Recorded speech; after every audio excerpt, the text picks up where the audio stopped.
Bueno, yo no podría decir buenas noches, podríamos decir buenos días, ¿no? Algunos se encuentran durmiendo, otros están, como en mi caso, revisando siempre alguna información, leyendo algún libro, examinando algo, ¿no? O viendo algún caso interesante de los que a veces no podemos tomar durante toda la semana. Eh, Frente a algunas consultas que me han estado haciendo, algunos correos, algunas llamadas por ahí que recibí, ¿no?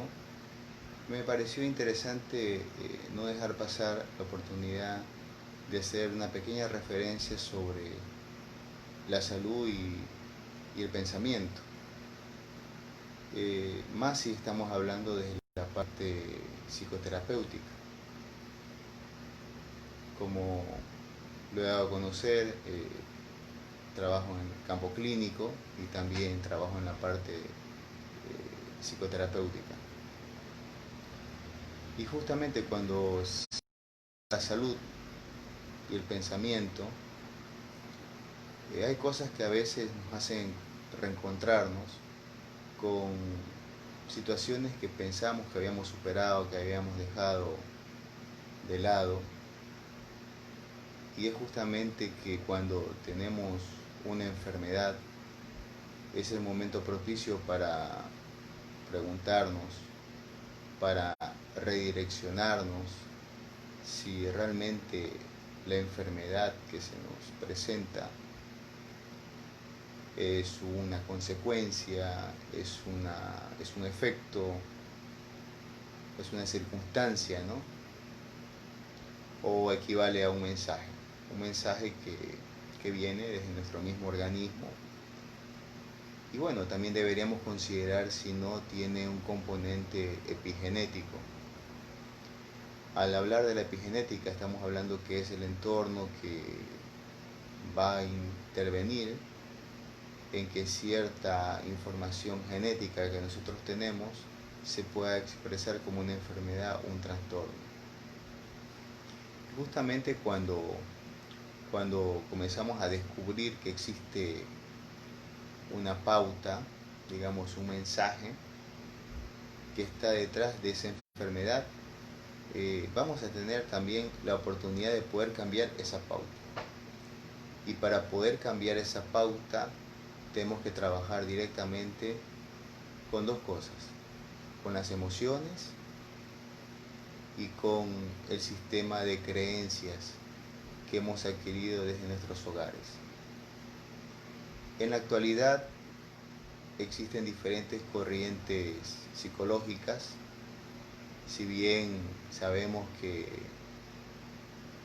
en primer lugar se dio la psicología experimental y por otro lado estaba el psicoanálisis, que luego fue dando paso a todo lo que tiene que ver con la psicodinamia.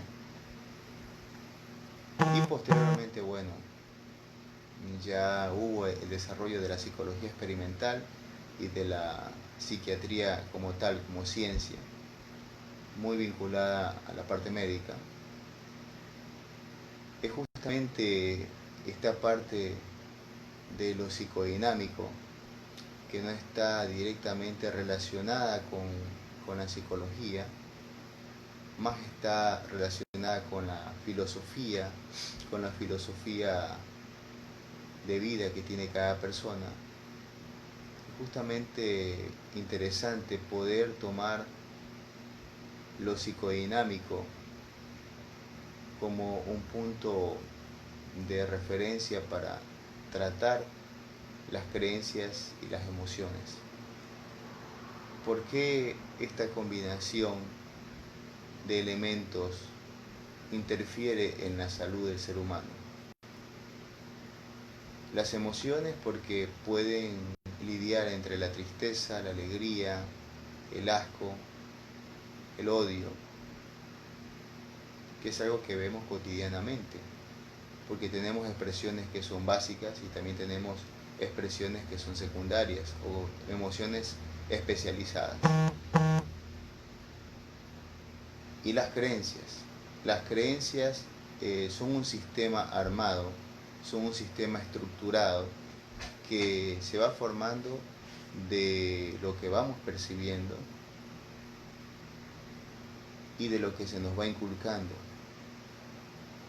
Asimismo también costumbres que se van haciendo, digamos, latentes de manera sostenida por nuestros padres, por el entorno, y que nosotros decimos que tenemos un libre albedrío. Bueno, realmente el libre albedrío entra en mucho dilema, muchas cuestiones, ¿no? Realmente el ser humano no tiene un libre albedrío como lo piensa, más bien tiene una manipulación mediática, una manipulación generacional por la línea familiar, y también tiene una manipulación de su propio consumismo. Este tipo de elementos que constituyen el libre albedrío, del cual nos sentimos tan empoderados y tan orgullosos, no es nada más que una máscara que nos ponemos frente a otras personas cuando quieren entrar a nuestra zona de confort, mover de esa zona de confort. Y bueno, y el sistema de creencias que tienen parte enganchado a este libre albedrío, bueno, este sistema de creencias va a funcionar como un reloj de arena, porque las creencias tienen también un tiempo límite.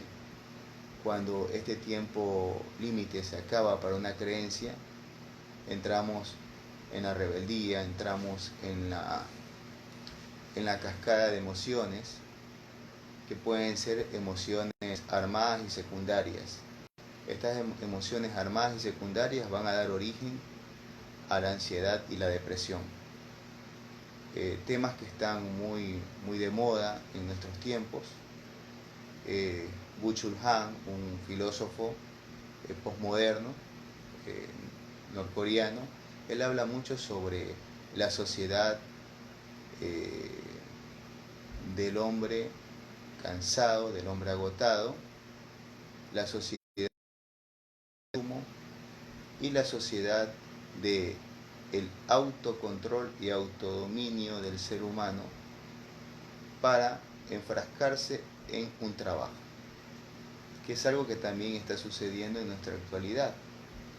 Y se puede ver ejemplos de cuando una persona pierde un trabajo, pierde un empleo, no sabe qué hacer, no sabe para dónde ir, porque siente que el mundo se le acaba. Porque este control, este dominio y este hipercumplimiento van acabando algo que tiene el ser humano que es muy valioso, como lo es la creatividad. Y la creatividad siempre entra en dilemas. El dilema cuando una persona tiene menos recursos trata de ser más creativo. Pero si la historia de desarrollo de esa persona viene con una pobreza ligada, esa creatividad tiende a ser también muy ambigua o disociada, una ambigüedad que puede llevar a que la persona obtenga mucho dinero, pero asimismo también tenga malos hábitos y tenga un estilo de vida paupérrimo.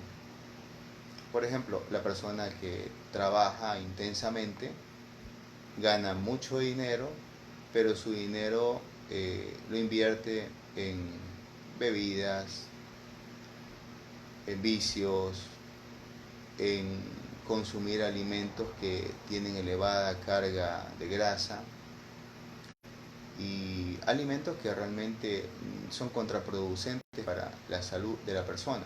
Ahí tenemos nosotros una creatividad disociada. Hay creatividad para hacer dinero, pero no hay creatividad para cuidar la salud. Y bueno, la creatividad tiene que ver mucho con el sistema de creencias también que tiene una persona, como cuando decimos nosotros no puedo hacer eso. Realmente la palabra no va a estar muy impregnada en nuestro cerebro, sobre todo en nuestra zona inferior del cerebro. y en esa zona inferior se encuentra un sistema que domina mucho lo que es la memoria emocional, el sistema de emociones y el sistema también de recompensa. No vale profundizar tanto la parte neuroanatómica, esto es un conversatorio, digamos, de medianoche sobre esta temática de la enfermedad vista desde el punto de vista, aunque sea muy repetitivo, ¿no? La enfermedad desde un enfoque, digamos, a lo mejor así, desde un enfoque psicodinámico.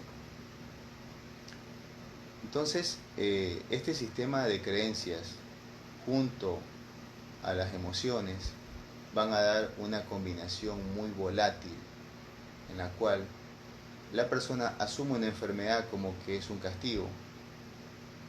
Y no dejemos de lado el pensamiento mágico también, el pensamiento mágico que está muy enraizado con lo cultural de cada persona. Este pensamiento mágico,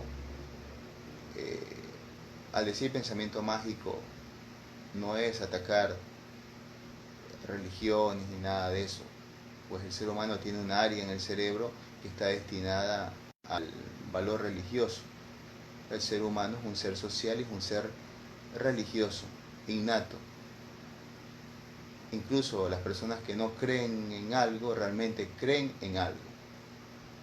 Creen en lo que no pueden creer o en lo que no quieren creer. Es una creencia también. Esto ha llevado a muchos debates, no estamos acá tampoco para entrar en dilemas, en polémicas, ¿no?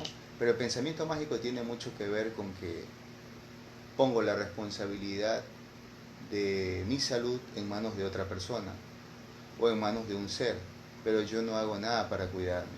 Bueno, así no funciona. Funciona en que pongamos cierta parte de nuestra carga en un ser que nosotros consideramos que existe, porque todo lo que creemos existe, así para otros no exista.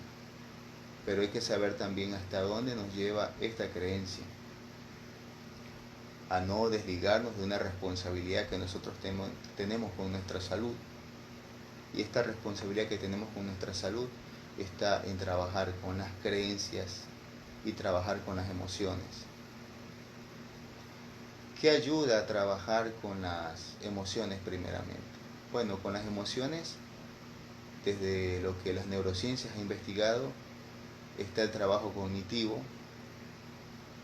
Antes se hablaba mucho de lo conductual, ahora más estamos con la parte cognitiva, en donde el ejercitar el cerebro con ciertas rutinas va a ayudar mucho a que podamos ciertas creencias irlas no cambiando, y tampoco hablemos de transformarlas, hablamos de irlas adaptando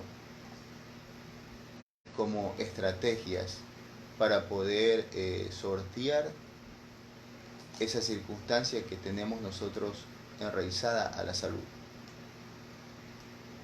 Este conversatorio de medianoche no es para venderles ningún producto, ni porque por ahí ya me están diciendo si vendo algo. No, es un conversatorio de medianoche.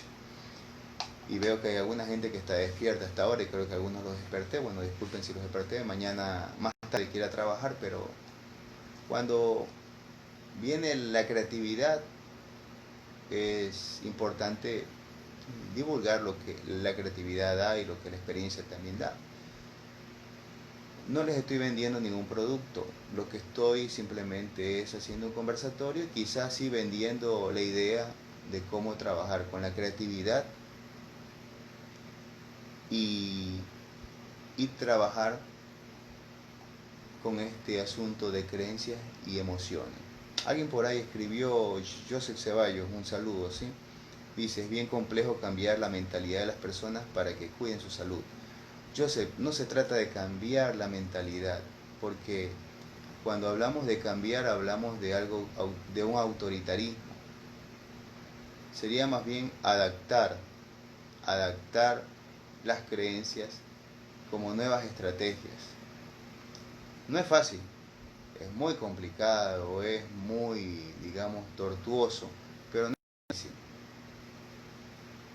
En los años que llevo, tanto dentro del país como fuera del país, en algunos países que he estado, he podido ver métodos de trabajo con pacientes, con personas. Yo más que pacientes ni clientes, yo digo son personas. Y cuando la enfermedad se la ve como un mensaje, que hay muchos libros que hablan de eso también, y aquí viene quizás lo que yo podría, digamos, innovar, más allá de ver la enfermedad como un mensaje, la enfermedad más bien viene como una oportunidad. La enfermedad como una oportunidad de conocerse a sí mismo uno y de realmente ver la estrategia que va para cada tipo de persona. Hablamos de lo que ahora está en boga en España, por ejemplo, como es la atención centrada en la persona. Se habla inclusive de paciente. Es algo que yo trato de hacer con las personas que buscan mi consulta, por ejemplo. Y no es fácil, es complejo, porque se le dice a la persona que tiene 24 horas para volver a intentar algo diferente a lo que está acostumbrado. El cambio lo hace la persona, pero responsabilizándose de sus actos, haciendo conciencia de lo que está haciendo y de lo que hace para su salud. Justamente aquí viene, dentro del sistema de creencias, viene el pensamiento persistente, vienen los pensamientos satélites y vienen los pensamientos integrados. El pensamiento persistente es aquel que nos mantiene enganchados o ligados al no puedo, al no, no, no y no. O sea, es el pensamiento muy negativo. Es el que por lo general nos acompaña hasta cuando dejamos de existir. Y pocas personas pueden tener la voluntad o la fortaleza de sentarse a tomar un café, es lo que yo siempre digo, sentarnos a tomar un café con ese pensamiento. O sentarnos como estar con Judas en la misma mesa sin que nos quite la calma. El pensamiento persistente se lo abarca, se lo puede trabajar. Y para trabajar con un pensamiento persistente hay que trabajar con la distorsión cognitiva, la distorsión que tiene nuestra mente en el momento que viene ese pensamiento.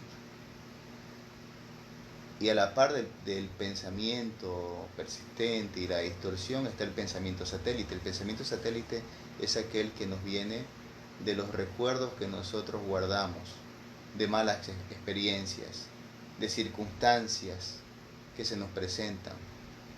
Yo he podido ver mucho en algunas personas que he evaluado desde lo psicoterapéutico, desde las psicosesiones, en los cuales hay recuerdos desde el pasado, hay recuerdos de la infancia sobre todo, en donde uno está enganchado con un alimento determinado, por ejemplo la sopa de la abuelita, la comida que hacía mamá, alguna comida del domingo. Entonces los alimentos, por ejemplo, tienen un componente cultural y se ligan mucho con los pensamientos satélites, en los cuales, no, pues si me daba mi mamá esto era porque era bueno, como es bueno lo sigo comiendo, lo sigo consumiendo.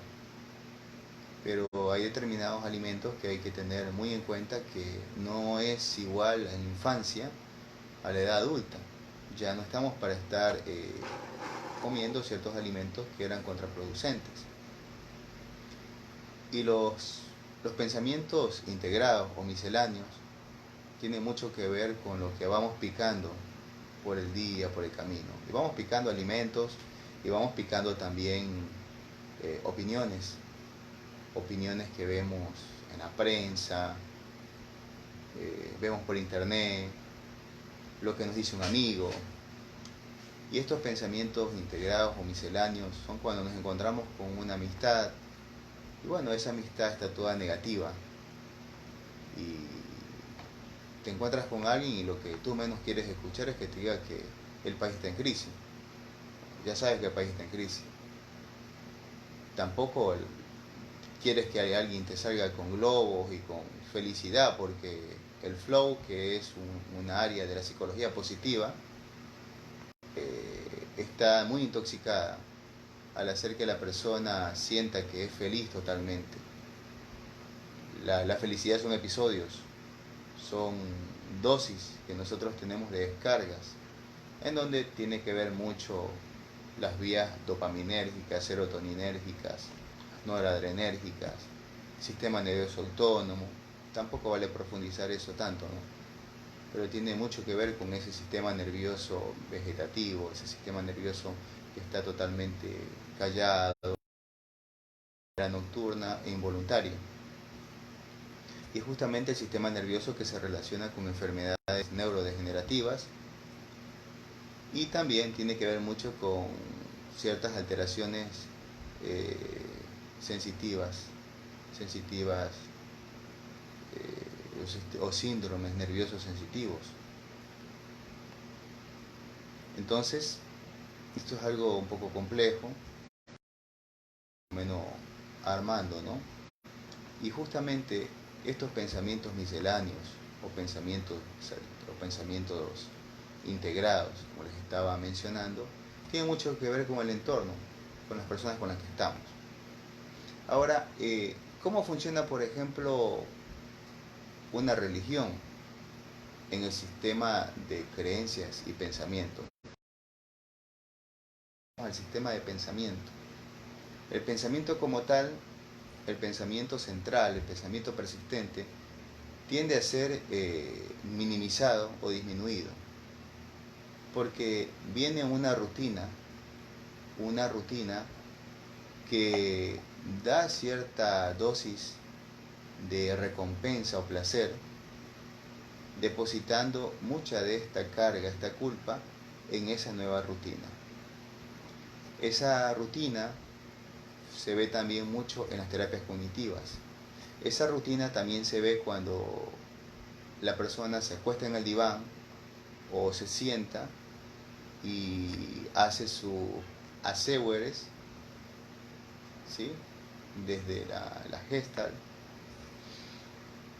o para ser un poco más, digamos, un poco más claro, entendible, cuando hacemos la entrevista o la sesión con la persona que tenemos nosotros ubicados al frente o está acostado en el diván. Entonces, esta rutina de esta persona, que se pone un horario, que se fija un momento determinado, entonces va a hacer que el pensamiento persistente pueda disminuir. De manera que tener rutinas saludables, sin caer en lo obsesivo o caer en el fanatismo, ayuda mucho. Ayuda mucho al pensamiento persistente a no darle mucha cabida. ¿Qué otra cosa también ayuda a esto? Por ejemplo, los clubes o los círculos de amigos, de reunirse un jueves a hacer deporte, por ejemplo, o un viernes a irse a una cafetería, a un karaoke, crea una rutina. O la persona mayor que tiene un taller para hacer laborterapia, o un club de jubilados, por ejemplo.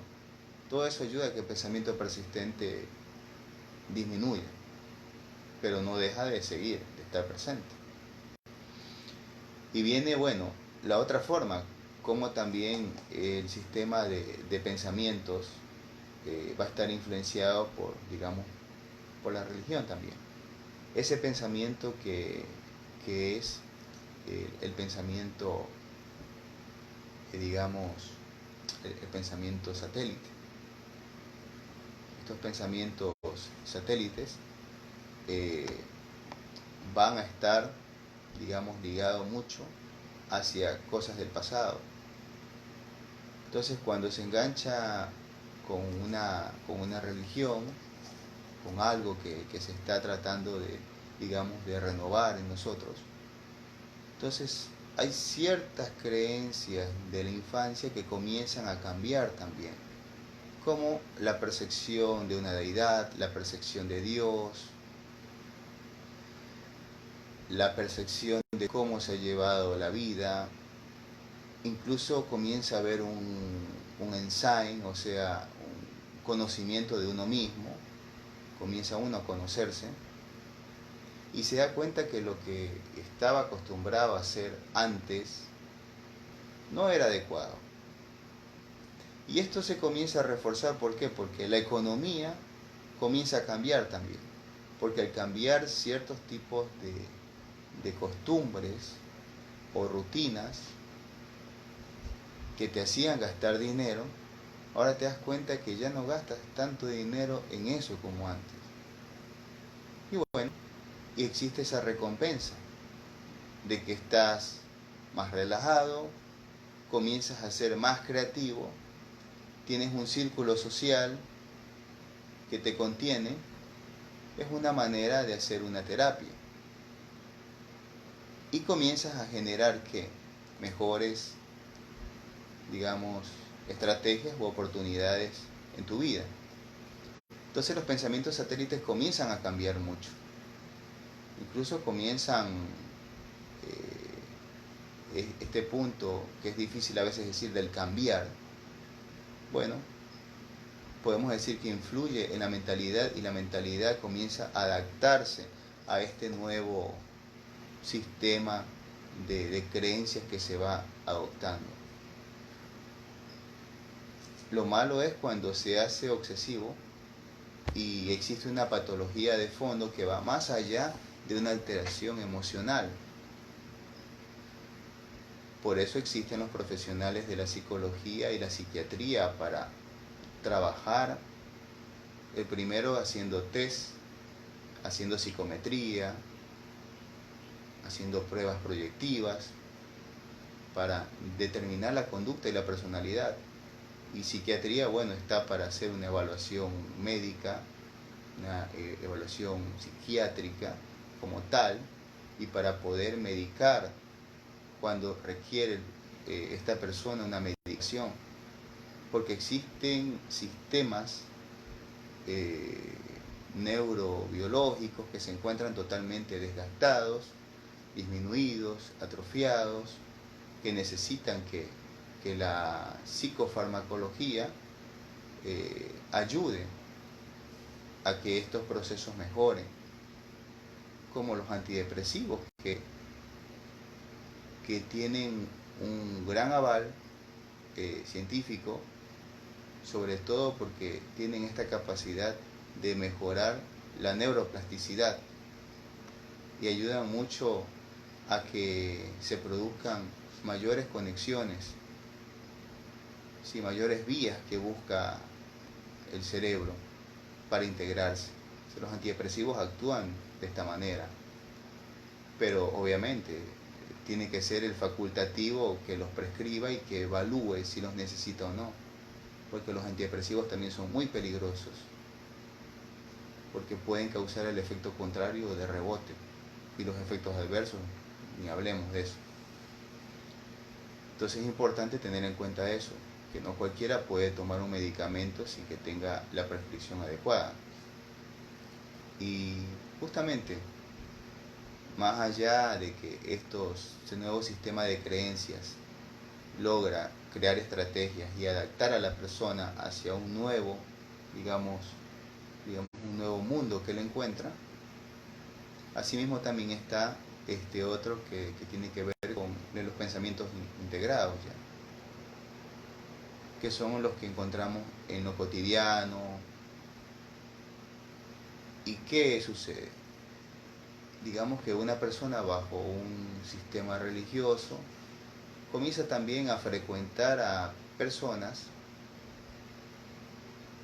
que no sumaban en su vida, más bien restaban. Si bien uno puede tener amistades, tiene también que comenzar a ser selectivo en las amistades. No todas las amistades te desean el bien, no todas son buenas, muchas son tóxicas, pero hay amistades que no se pueden dejar nunca, como son las amistades que entran en hermandad uno, porque tiene que aprender a aceptar esas diferencias de esa otra persona también. Estamos hablando que son amistades que tienen muchos años, pues son otro tipo de amistades. Las amistades que les llaman muchas veces conocidos, esas hay que poner en una balanza y tiene uno que darse cuenta qué tan bien nos hacen esas amistades, qué suman y qué restan también. Entonces ahí podemos trabajar los pensamientos, estos pensamientos integrados. Y justamente cuando una persona se encuentra en un cambio, digamos, de pensamiento, un cambio de creencias, comienza a rodearse de otras personas que comparten cosas en común. Vemos que suman. Y comienza a dejar ciertos círculos que no eran convenientes, que no eran, digamos, de provecho para esa persona. Entonces, he puesto el ejemplo de la religión, por ejemplo, de las religiones, cómo tienen influencia sobre este sistema de creencias y cómo estas creencias van a influir directamente sobre la salud de una persona. Han habido estudios en los cuales personas que oraban tenían una disminución en la frecuencia cardíaca, en la presión arterial, inclusive comenzaban a cuidarse más con los alimentos. Entonces vemos cosas positivas. Menciono esto porque hay mucha gente que ataca a las religiones, se pelean, y realmente el ser humano es un ser social, es un ser que tiene un sistema de creencias integrado. O sea, pelear por eso es una tontería, porque siempre se va a creer en algo. Y hasta el no creer es creer en lo que no crees. Y también aquí se juega mucho en la salud, lo que tiene que ver con el amor propio que la persona tiene y con el autoestima. Decía por ahí un autor en psicoanálisis, ¿cómo puedes poner en otro lo que no tienes vos? Entonces, ¿cómo se puede amar a otro si no se ama uno primero? ¿Y cómo empieza amándose uno? Uno empieza amándose amando a su cuerpo, pero no es el cuerpo solamente físico, de ir al gym, de ir a un fitness, de aparentar, digamos, que se está saludable. No, el autoestima no se la finge, la autoestima se la tiene uno mismo y la transmite. ¿Cómo se trabaja en esta autoestima? Bueno, empecemos con el Facebook primeramente. ¿Qué publicas? ¿Qué hablas? ¿Qué dices? Hay gente que descarga su ira en el Facebook. El Facebook es una red social. Presenta una parte de tu vida y desgraciadamente es la parte de tu vida que es una carta de presentación ante los demás. Y hay mucha gente que disfruta con el sufrimiento que vos escribes en el Facebook. Esos likes no son muchas veces por empatía, son por diversión. Entonces hay que tener mucho cuidado con lo que se publica. Ahí está el autoestima. Está también lo que estás dando como ventana al mundo también. Porque ahí se juega mucho lo inconsciente del ser humano también. Está lo libidinoso, lo vicioso, ¿no? Todo eso. Entonces, todo eso hay que tener mucho cuidado también. Hay que cuidar mucho también el perfil social. esto lo menciono porque es parte también de la salud también. Las redes. Las redes se han vuelto cada vez más parte de la vida del ser humano. Entonces, esta autoestima va más allá de solamente hacer ejercicio. También va en cómo te levantas todos los días, cómo te sientes, cómo te miras al espejo. Hay un ejercicio muy interesante para trabajar con la autoestima de cada persona. Levantarse temprano por la mañana, mirarse al espejo, observarnos, vernos y decirnos simplemente qué grandioso día y definitivamente me amo yo mismo. Muchos van a decir que es un narcisismo, no, es un ejercicio de autoestima, de amarse a uno mismo. Eso crea mensajes directos en nuestro cerebro, en nuestro sistema emocional. Es lo primero que debemos nosotros generar, un mensaje positivo.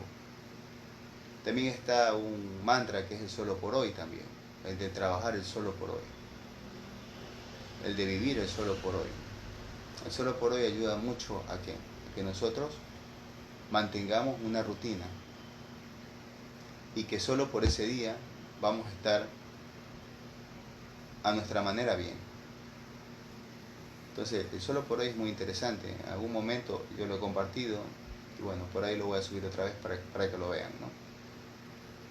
Entonces, el sistema de creencias realmente sí se lo puede, digamos, adaptar a las nuevas, digamos, a los nuevos requerimientos que nuestro cuerpo tiene. Y la enfermedad ataca mucho las creencias, ataca mucho las emociones y ataca mucho la autoestima. Si nosotros aseguramos el autoestima, aseguramos las emociones y aseguramos las creencias, adaptándolas a la nueva realidad que nos presenta la enfermedad, tenemos por seguro entre el 50 y el 60% de posibilidades de a esa enfermedad enfrentarla y salir adelante.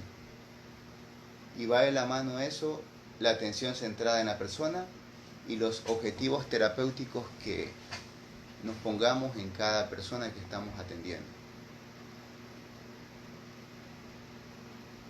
Y también está el autoperdón de cada persona.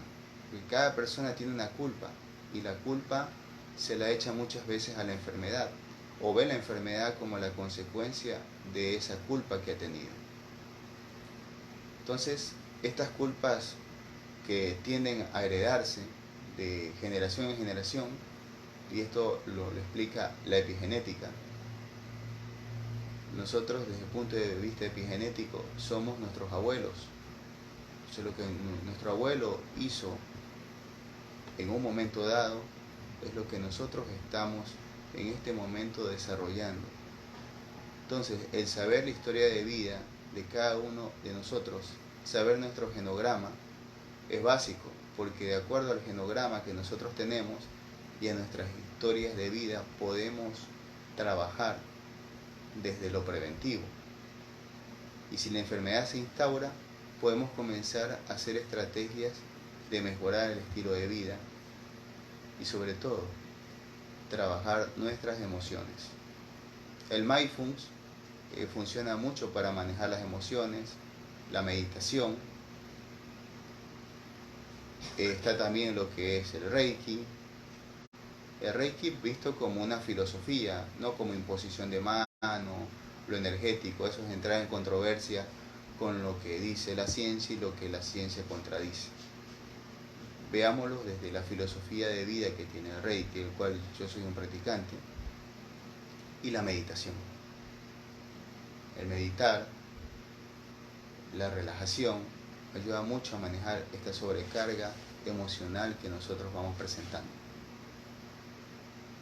Y bueno, y todo esto quería comentarlo en este pequeño espacio de la medianoche como un pequeño, digamos, comentario sobre cómo ir trabajando con las emociones, el sistema de creencias y cómo influir en el pensamiento. No tratar de cambiar la mentalidad como muchas personas a veces consideran, No se trata de cambiar, se trata de adaptarnos a una nueva realidad que nos pone de frente una enfermedad. En psico-oncología se trabaja mucho esto, porque los pacientes que están pasando por una enfermedad como el cáncer tienen que trabajar mucho su sistema de creencias, sus emociones, sus pensamientos.